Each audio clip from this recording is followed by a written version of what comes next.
This next video blog review is for John, who has a blog called TheEventOf, and his blog is focused on movies and technology. So let's go over there. So this is John's blog called TheEventOf, and the blog URL is simply theeventOf.com. The blog title does not give any indication as to what the blog is about, but I will give the blog URL some points just for being that short and simple. Next is the blog header. There are these two graphics at the sides. I believe that is the logo of the blog, but the one in the center over here might need some work.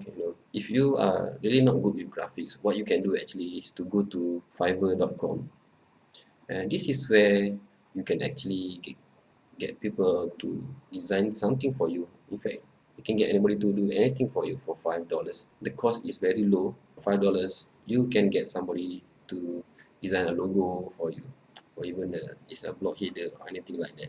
Next is the pages in the navigation bar, which is very nicely organized. In one look, I can tell I want to look through the category of movies or category of technology, and of course the about page, or to contact John. And what's interesting to me is suggest a topic page over here. So let's have a look at it. So there's a simple form, and you can fill it and tell John what you want to see. So this is something different, and not what most blogs do, is to ask whoever that visits the blog to suggest a topic. And I like this kind of going the extra mile, to actually serve the people who read your blog. I'm not sure how it has been going for John, so maybe hopefully John can share with us how this kind of pages or a link to suggest a topic has been doing for him, and we can learn from that also. So getting back to the blog, the main blog. So there's an advertisements widget over here. I'm not sure why it's not loading for me. Maybe there's some problem with the image on my own internet connection. But if there's nothing there, it's better to have it removed. So if there's something there, okay, maybe John wants to make a bit of income through this blog by having an advertisement in the sidebar. So that's fine. There is a poll for the visitor to take part in, which is good for getting everyone involved in the blog. Popular posts, a list of popular posts like this is good, but not too much.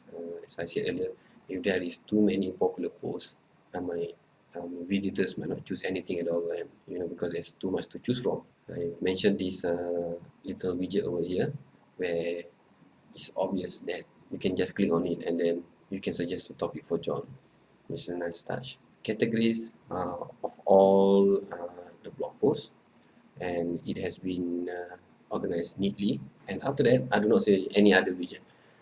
What John did is to actually keep the sidebar very simple, which is a very good thing. In fact, you do not need to have anything else that's not important or not relevant to your blog in the sidebar. You can see at one glance what you want to read, what poll, whether you want to take the poll, or suggest a topic or any category that you want to read. Simple. Extra stuff is in the footer. I kind of call it the footer bar. Other ways to actually navigate through his blog is to go through the archives. It's probably not that very important, but it's there. Some people actually love to look through the archive. As a blogger, do understand that you might want to have it there somewhere in the sidebar, or in this case in the footer bar.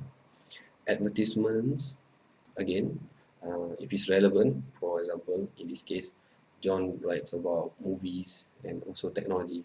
As long as the advertisement is relevant to your blog, to the blog topic, there is no problem having it there. And if you notice, there are other pages in this blog, such as terms of use, comment policy, privacy policy. And John, once again, did a great job of actually putting it right below in the sidebar, because it's nice to have it there, it's good to have it there, but you do not have to make it obvious, because they are not important pages.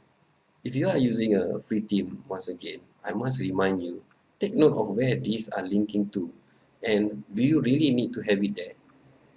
And if it's, of course, whoever that develops the theme says that you must leave it there, then you have no choice. You either leave it there or you don't use the theme at all. But I think it adds no value to your blog at all to have this kind of links, because they are not related to your blog. Remove it or use another theme that doesn't have this kind of links. The way I look at it is, these team developers are actually trying to get the link juice from your blog, and they want to rank for this anchor tags, which is the keyword, for example, insurance agent or web hosting small business. So they are actually getting a bit of ranking from your blog because you link to them. That's the way I see it. It might not be a sinister motive, but you have to be very careful once again. Now, let's look at one blog post. And this is what I meant by simple and nice social sharing buttons. As you can see right on top over here, there's a retweet button, there's a like button, and also stumble upon. And it seems that those who visit John's blog like to stumble a lot. So that is very easy to implement.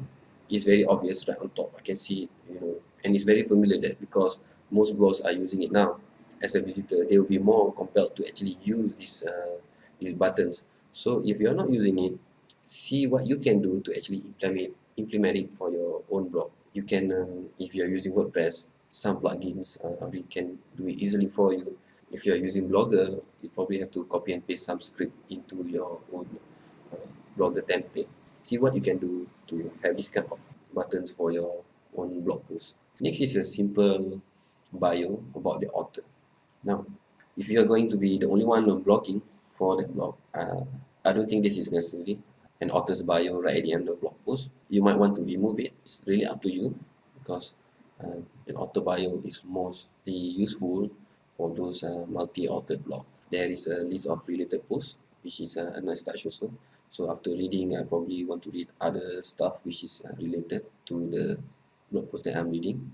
And also a comment form, not much of a barrier. I just have to leave my name and email address if I want to my website, and then leave a comment. And then there's this comment love thing. Some blogging platform can implement this, where as a so-called incentive, when I leave a comment, the comment will also have links to my latest blog post. Some bloggers like to have this. They say that it helps them get more comment, but some are against it.